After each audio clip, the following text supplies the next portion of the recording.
Bom dia, quarto ano, tudo bem com vocês? Espero que esteja tudo bem, né? E espero também que isso acabe logo. Tá difícil, né, gente? Mas a gente consegue, tá bom? Nós vamos falar, hoje é aula de história, sexta-feira, aula de história. Nós vamos falar sobre os primeiros povos nômades no Brasil. Esse assunto é muito interessante, não apenas pelo que ele aborda, né? Mas faz aguçar muito a nossa curiosidade. É incrível, vocês vão ver. Eu vou ler o livro, eu não ia nem ler o conteúdo do texto, eu ia explicar, igual eu faço em alguns vídeos, né? Eu explico com as minhas palavras, enfim.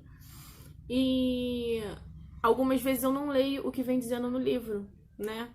Mas eu vou ler e eu quero que vocês, enquanto eu estiver lendo, eu quero que vocês fechem os olhos e imaginem cada coisa que eu estiver falando.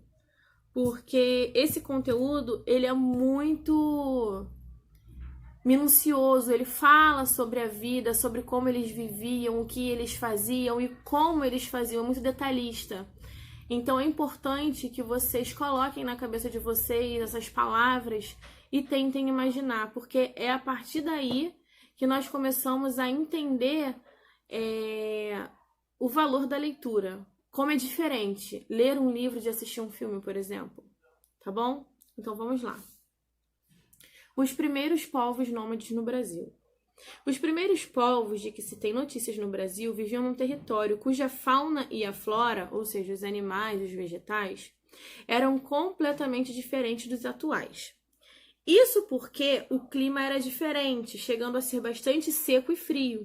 Por isso a vegetação era predominantemente de campos, cerrados e caatinga. Falamos sobre isso ontem. Nesse período havia mastodontes, tatus gigantes do tamanho de pequenos carros, preguiças gigantes e etc., que eram caçados por esses povos para que pudessem se alimentar. Depois veio um período com seca ainda maior. Foi quando os animais de grande porte foram se extinguindo porque não conseguiam se adaptar.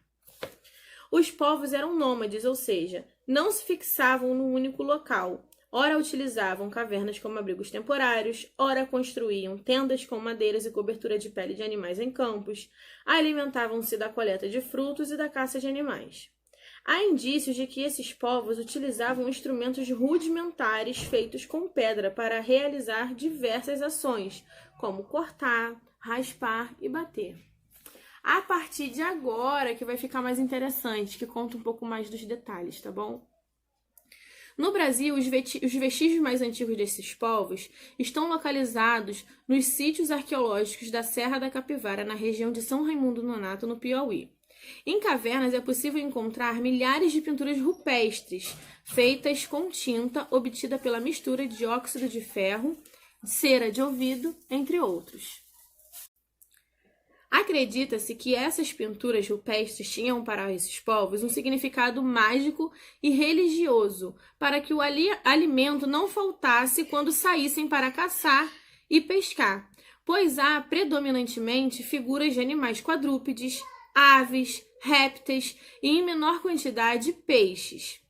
Pintavam com dedos e pincéis feitos com fibras e espinhos para os traços mais finos.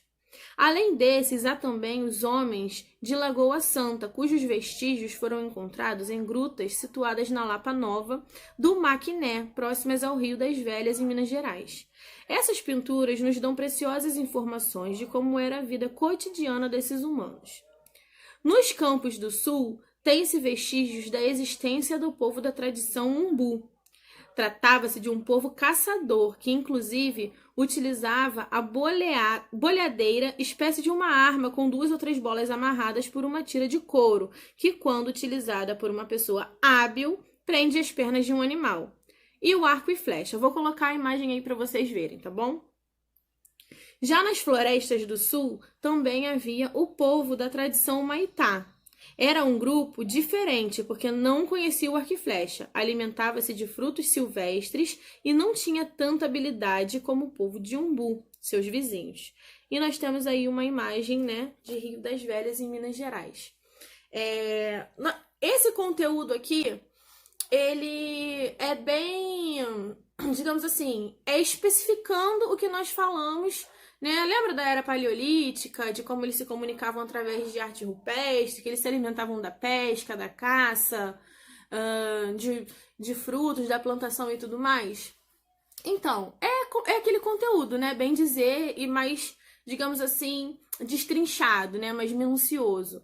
A única questão é que aqui eles são nômades e tá dizendo, aqui, esse conteúdo, ele tá fixando no modo de vida que eles levavam, né?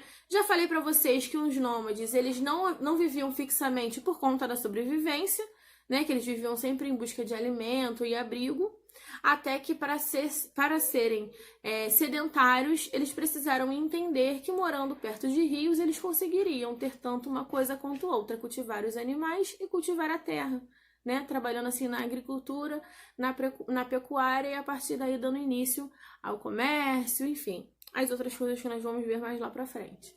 Tá bom? Eu peço que vocês, se vocês não entenderam esse conteúdo, eu tenho quase certeza que vocês entenderam, porque eu já venho falando sobre ele há um tempo. Mas que vocês releiam a página 53 e imaginem. Imaginem como tudo isso era feito, como que eles pintavam, com os espinhos, fazendo os traços menores, utilizando a pedra, não é isso? Como utensílio principal para as atividades, como que eles pescavam, como que eles caçavam, como que eles utilizavam a pele dos animais para fazer abrigo. Então, assim, tudo que você colocar na sua cabeça vai ajudar na hora do estudo, tá bom? Um beijo e até mais tarde!